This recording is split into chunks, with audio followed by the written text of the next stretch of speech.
인생을 살아가는 가운데 이 고난 뒤에 또 다른 고난이 뒤따르고 또 인생에서 인생의 그래프를 그려본다면 이 점점 내리막을 향하여 가는 것과 같은 시기를 지날 때가 있습니다.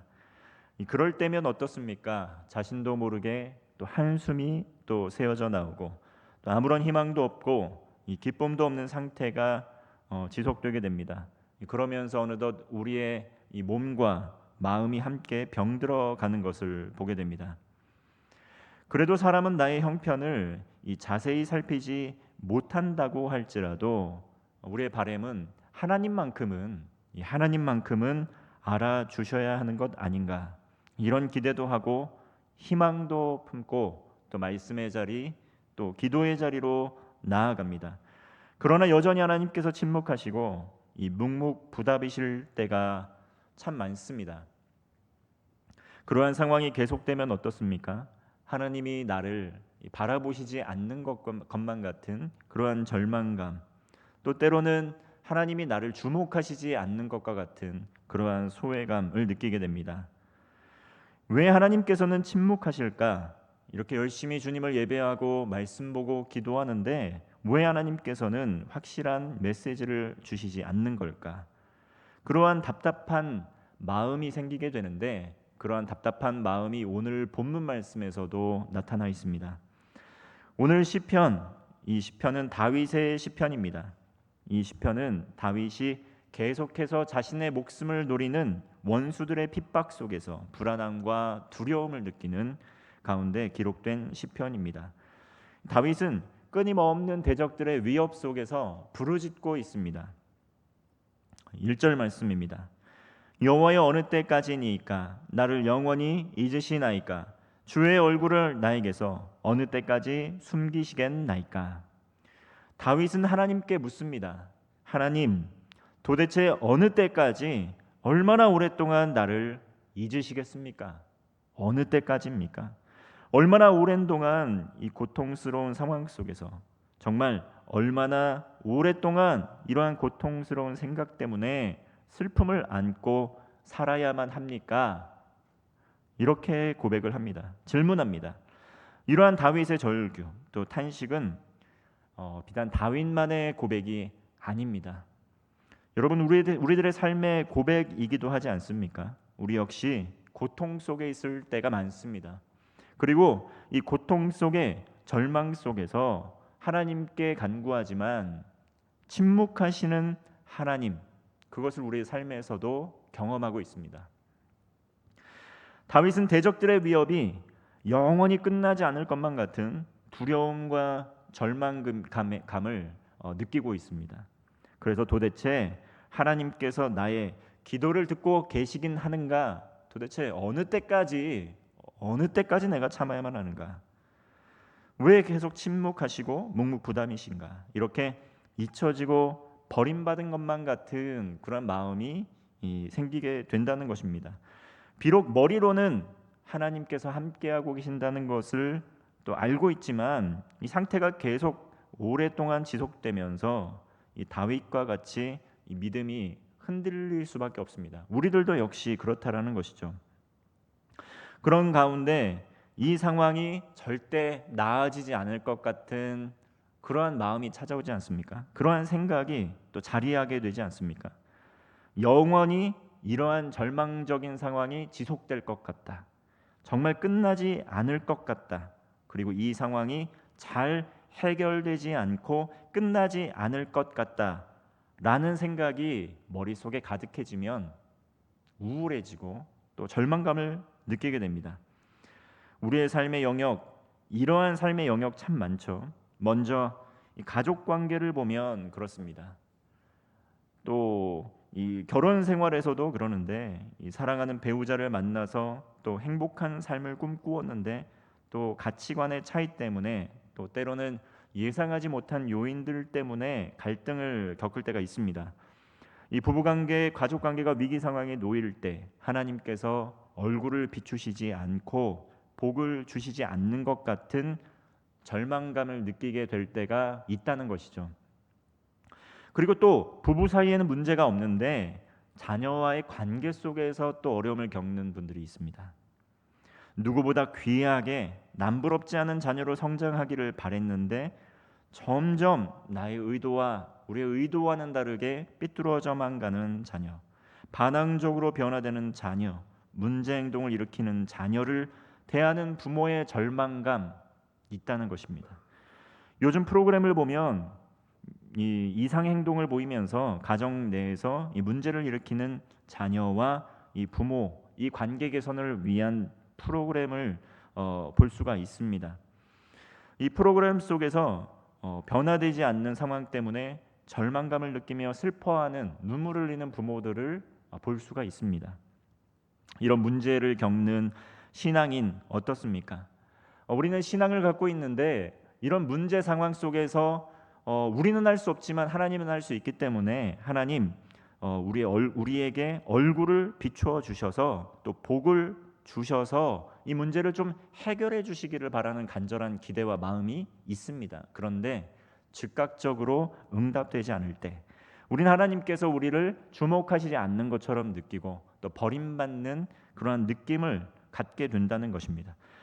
사업과 생업의 현장 어떻습니까? 똑같습니다. 번창하던 사업에 어려움이 생기고 심각한 위기를 겪게 될 때 그렇습니다. 그리고 개인의 영적인 삶에서도 그렇다라는 것이죠. 이러한 상황이 전혀 나아지지 않고 계속되면 어떻습니까? 자연스럽게 어두운 생각들이 틈타게 되고 부정적인 생각들이 우리의 삶의 대부분을 지배하게 된다는 것입니다. 그리고 정말 얼마나 오랫동안 이렇게 살아야 할까? 그리고 과연 상황이 좀 나아질까? 이런 의구심이 가득하게 되고 그런 의구심이 심지어 나아가서는 확신으로 변화된다는 것입니다. 주체할 수 없는 절망감이 가득하게 되는 것이죠. 물론 기질적으로 좀 우울감을 갖는 분들 있을 수 있습니다. 그리고 또한 신체적이고 육체적인 고통, 질병의 고통이 또 계속하게 될 때 그러한 마음 생각 들 수 있습니다.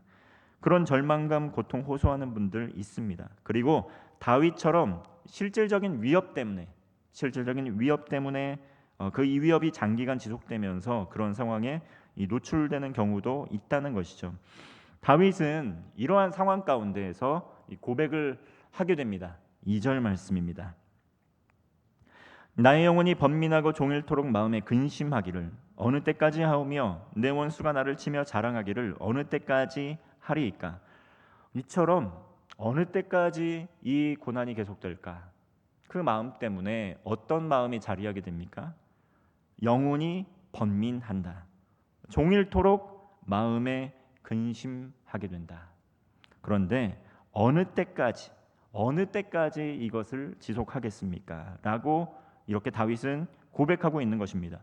심지어 나의 대적들이 다윗의 멸망을 기뻐하고 자랑하고 있는데 하나님 왜 도대체 가만히 계시는 겁니까? 이 섭섭하고 원망하는 마음이 커질 수 있습니다. 이 다윗의 믿음이 연약하기 때문에 그런 마음을 갖는 것입니까? 그렇진 않습니다. 이러한 상황 속에 놓인 이 절망적인 상황 가운데 놓인 사람들 우리가 쉽게 판단하거나 또 우리가 쉽게 결론을 지을 수가 없습니다. 비난할 수 없습니다. 고통스러운 현실 속에서 힘겨워하는 이들 믿음이 연약하기 때문에 그들의 잘못 때문에 그런 생각하는 것 아니라는 것이죠. 심지어 우리가 건강할 때는 잘 모르지만 발바닥의 작은 상처 또 우리의 신체의 어떤 일부분의 작은 또 고통 이런 것들이 쉽게 사라지지 않고 가득하게 되면은 자연스럽게 좀 삶의 질이 떨어지고 굉장히 우울해지는 것 경험하지 않습니까? 이처럼 이 삶의 고통과 고난 누구에게나 찾아오게 됩니다. 그리고 그것 때문에 절망감을 느끼기도 하고 우울감을 느끼기도 하고 또 매우 힘겨워하기도 합니다. 성경을 보면 다윗뿐만 아니라 또 많은 사람들 이러한 고백을 하는 것 볼 수 있습니다. 이렇게 하나님께 버림당한 고통을 표현한 인물 또 있습니다. 요나입니다. 요나 역시 하나님께 버림당한 슬픔을 느꼈다는 것이죠. 바다에 던져지고 깊은 물 속에 있는 큰 물고기 속에 삼켜진 요나였습니다. 그리고 결국 요나는 하나님께 버림받는 것 같은 고통을 토로했다는 것이죠. 그 극한의 순간, 극한의 고통 가운데, 그러나 이 지옥에 던져진 것 같은 고통 속에서 결국은 하나님께 이 마음 속에서부터 나오는 간절한 간구로 하나님께 구원을 부르짖습니다. 성경에는 극심한 고통 중에 또 힘겨운 힘겨움을 표현한 인물이 요나 말고 또 나옵니다. 그것은 무엇입니까? 심지어 예수님께서도 이 십자가상에서 엘리 엘리 라마 사박다니, 십자가상에서 예수님의 고백이었습니다. 나의 하나님 어찌하여 나를 버리시나이까. 이렇게 하나님께 버림받은 것 같은 그러한 감정을 느끼고 고백하는 거, 이거 예수님께서도 그렇게 했습니다. 우리의 삶에서도 동일하게 일어날 수 있다는 것이죠. 외로울 수도 있고 절망감을 느낄 수 있습니다. 버림받은 것 같은 고통 속에 처절하게 부르짖을 수 있다는 것이죠. 그런데 성경이 우리에게 주는 지혜는 무엇입니까? 그럴 수 있고 우리의 연약함을 아시기 때문에 그러한 우리를 나무라지 않으시는데 그것으로 끝이 아니라는 것입니다. 그것으로 끝나면 굉장히 절망적인데 그것이 끝이 아니라 절망 후에 소망을 성경은 이야기하고 있습니다. 다윗도 그 절망이 끝이 아니라는 것을 알고 다시 간구의 기도를 드립니다.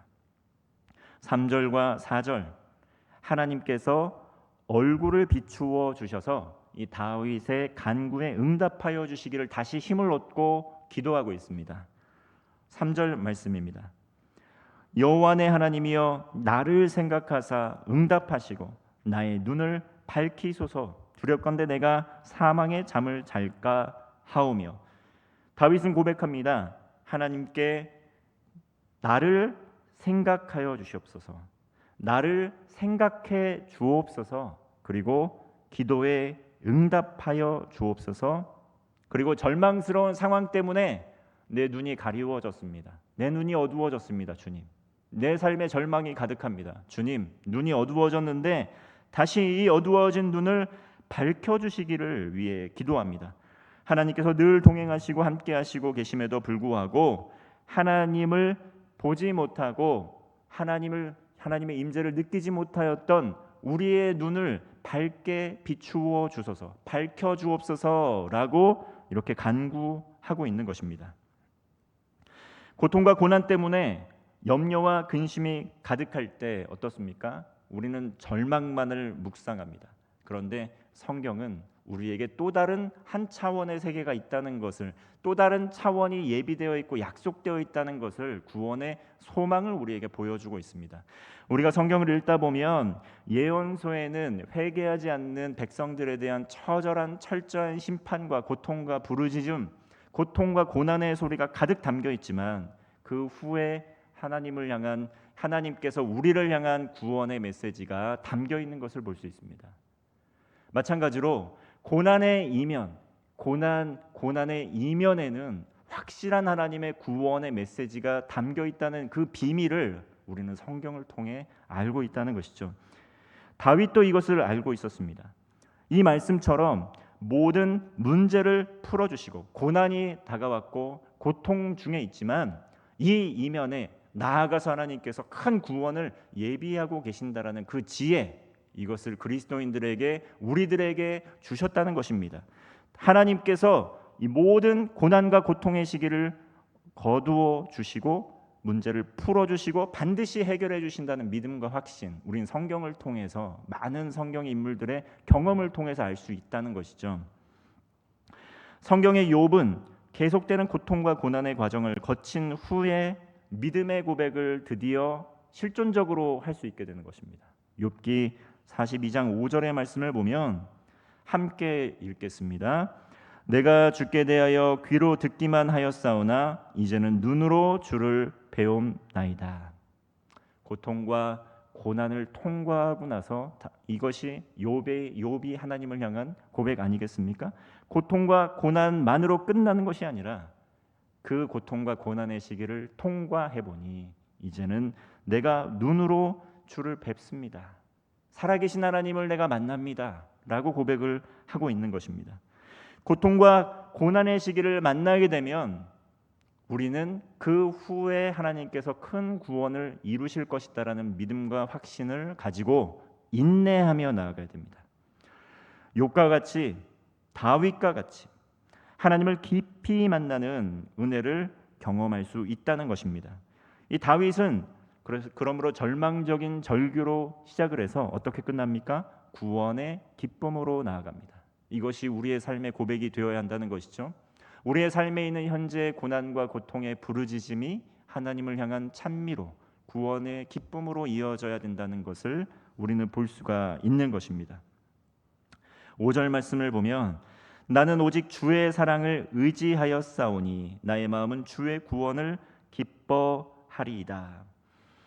나를 구원해 주신 주님, 예부터 지금까지 다윗을 구원해 주시고 선을 베풀어 주신 그 주님 의지하여 싸우니 앞으로도 나를 구원하여 주실 그 구원의 주님을 기뻐하겠습니다 라고 고백을 하고 있는 것입니다. 고난과 고통의 순간 우리에게 하나님께서 선을 베풀어 주셨던 모든 기억들이 쉽게 사라져 버립니다.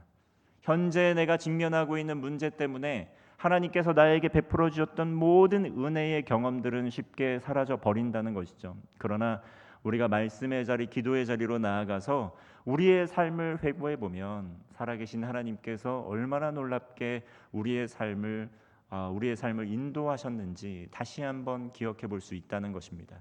그러한 기억이 되살아나게 될 때 우리는 미래를 향한 소망과 확신으로 나아갈 수 있다는 것이죠. 잠깐의 고난과 고통의 때가 영원할 것 같지만 영원하지 않다라는 믿음을 갖게 되고 그러한 믿음을 통해 하나님 나라를 향한 영원한 소망으로 나아갈 수 있다는 것입니다. 구원은 눈에 보이지 않습니다. 하나님 나라의 소망과 부활의 약속은 있지만 아직 우리의 삶에 구체적으로 완성되지 않았기 때문에 우리의 믿음은 흔들릴 수밖에 없습니다. 아직 그것을 눈으로 보거나 경험하지 못하였습니다. 그러나 하나님께서 말씀으로 약속하신 것처럼 그리고 많은 성경의 인물들을 그렇게 인도하셨던 것처럼 우리의 믿음의 선진들을 그렇게 인도하셨던 것처럼 우리의 삶도 그렇게 인도하여 주실 것이라는 믿음을 가질 수가 있다는 것입니다. 사랑하는 사람들을 구원하여 주시고 가장 선하고 좋은 길로 인도하여 주셨고 앞으로도 그렇게 해 주실 것이라는 그런 믿음의 고백을 할 수 있는 것입니다. 모든 것이 우리들을 거스르는 것 같고 절망으로 이끄는 것 같아 보일지라도 말씀을 붙들고 인내하며 나가게 될 때 하나님께서 우리를 쉴만한 물가로 인도하여 주실 것입니다. 한쪽 길이 막힐지라도 고난과 고통이 그것이 가득해서 그 막힌 길 가운데 절망만 가득해 보일지라도 하나님께서 또 다른 측면에서 구원의 길을 열어주신다는 것을 우리는 기억해야 합니다. 현실의 절망 가운데 구원의 소망과 약속을 갖고 계신다는 것을 기억해야 된다는 것이죠. 우리는 성경에 요셉을 보았습니다. 정말 애굽의 노예로 팔려가는 그런 절망과 고통의 순간, 그리고 감옥에서 잊혀진 삶을 살았던 그런 절망과 고통의 순간이 지나여 하나님을 찬양하고 큰 구원을 행하신 하나님의 약속과 뜻을 깨닫고 고백하는 요셉을 우리는 볼 수 있었습니다. 우리의 삶의 고통, 우리의 삶의 고난, 당장 이것의 의미를 우리는 알 수 없지만 성경의 많은 인물들을 통해서 큰 구원을 이루어 주신 하나님께서 우리를 향한 큰 구원의 계획을 또한 이루실 것이라는 믿음을 가지고 우리는 나아갈 수 있다는 것입니다. 6절 말씀을 보면 다윗은 변하지 않는 현실의 삶이 현실의 고통 속에서 믿음으로 하나님을 찬미하며 선포하고 있는 것을 볼 수 있습니다. 의지적인 결단입니다. 우리 함께 6절의 말씀 함께 합독하겠습니다. 6절입니다. 내가 여호와를 찬송하리니 이는 주께서 내게 은덕을 베푸심이로다. 다윗은 하나님께 내가 여호와를 찬송하리니 이는 주께서 내게 은덕을 베푸심이로다 믿음으로 고백을 합니다. 다윗은 하나님께 간구합니다. 얼굴을 비추어 주옵소서, 나를 생각하여 주옵소서, 또 기도에 응답하여 주옵소서. 그리고 또 빛을 비추어 주옵소서. 이 모든 것을 잃어버린 것 같은 절망감, 외로움, 이 두려움 우리에게 찾아올 때가 있지만 이 세상에서 영원한 것은 없습니다. 진정으로 영원한 것은 무엇입니까? 하나님의 약속의 말씀만이 영원하다는 것을 우리는 기억해야 됩니다. 이 땅의 것은 결국은 사라지게 된다는 것이죠. 이 땅의 것은 결국 지나가는 것과 같다라는 것이죠. 지나가고 사라져 버린다는 것이죠. 하나님께서는 아직도 우리에게 얼굴을 비추어 주고 계시지만 우리가 그 하나님을 보지 못하는 것은 우리의 눈이 어두워졌기 때문입니다. 다윗은 하나님께 빛을 비추어 달라고 간구합니다. 육체적으로나 정신적으로나 하나님께 회복을 위한 간구의 기도를 드립니다. 짙은 어둠 속에서 빛은 가장 밝게 빛나는 것입니다. 우리 인생의 가장 깊은 고난과 고통의 순간 가운데 하나님의 은혜의 빗줄기는 가장 밝게 빛나는 것입니다. 찬송가 487장을 보면 487장의 제목은 어두운 후에 빛이 오며입니다. 가사는 이렇습니다. 어두움 후에 빛이 오며 바람 분 후에 잔잔하고 소나기 후에 햇빛 나며 수고한 후에 쉼이 있네. 이처럼 이 세상에 영원한 고통과 고난은 없다는 것이죠. 어두움이 있으면 반드시 빛이 옵니다. 바람이 불면 반드시 잔잔할 때가 옵니다. 그리고 수고한 후에는 반드시 우리에겐 영원한 하나님 나라의 안식이 기다리고 있다는 것을 기억해야 합니다. 이 세상의 영원한 것 하나님의 약속의 말씀밖에 없습니다. 고통의 시기, 고난의 시기도 결국 지나가는 것입니다. 하나님의 때는 그렇게 오래 지연되지 않고 또한 반드시 도래할 것입니다. 반드시 오게 됩니다. 우리에게는 하나님의 나라의 소망, 부활의 소망이 있다는 것이죠. 요한계시록 22장 7절은 말씀합니다. 보라 내가 속히 오리니 이 두루마리의 예언의 말씀을 지키는 자는 복이 있으리라 하더라. 예수님께서는 속히 올 것이라고 말씀을 하여 주시고 예언에 기록된 하나님의 말씀을 지키는 자는 복이 있노라고 말씀하고 계십니다. 시편 말씀처럼 하나님께 버림받았다라는 느낌으로 고통을 받고 있다면 정말 저는 언제 이 고통의 때가 끝날 것이다 이렇게 정확한 때를 짚어드릴 수는 없습니다. 그러나 반드시 어두운 후에는 밝은 빛이 비추이게 된다. 이번 주에 계속해서 날이 몹시 흐리고 또 비가 그치지 않고 있습니다. 빛이 밝게 빛나야 하는 이 대낮임에도 불구하고 정말 가득 끼어 있는 구름 때문에 어두운 날이 계속되고 있습니다. 그런데 아직도 여전히 구름 너머의 태양은 찬란하게 밝은 빛을 비추고 있다는 것이죠. 우리의 하나님께서도 여전히 절망 중에 있는 하나님의 사람들, 성도들과 함께 하십니다. 우리는 비록 그 하나님을 느끼지 못하고 보지 못하더라도 하나님께서는 함께하고 계신다는 것을 기억해야 됩니다. 엘리야가 하나님과 동행하는 가운데 하늘로 올리우기 전에 불말과 불병거를 보여주었습니다. 마찬가지로 우리의 삶의 자리 가운데서도 성령의 임재가 아직도 가득하고 있고 우리의 삶의 자리 가운데 고통과 절망의 순간 가운데서도 십자가상의 위에 고난을 당하는 하나님 그 예수 그리스도와도 하나님께서 여전히 함께 계셨다라는 것, 우리와도 여전히 함께 계신다는 것, 그것을 기억해야 합니다. 사랑하는 주의 백성들, 하나님께서 지금도 얼굴을 비춰주고 계시고 복을 예비하고 계십니다. 하나님께서 고통당하는 성도들 반드시 쉴만한 물가로 인도해 주실 것입니다. 인생의 고난의 때를 지나가는 이 주님의 백성들의 그 고난의 시기, 고통의 시기를 벗어나게 될 때 아마도 우리는 욕과 같이 고백하게 될 것입니다. 내가 주님을 이 머리로만 알았고 또 귀로 듣기만 했지만 이제는 주님을 볼 수 있게 되었습니다. 이제는 우리 주님을 예수 그리스도를 마음의 눈으로 그리고 이 눈으로 이 몸으로 이 존재로 보게 되었습니다. 그러한 믿음과 소망과 확신을 가지고 세상에서 빛 가운데로 걸어가는 성도가 되시기를 주님의 이름으로 축원합니다. 기도하겠습니다.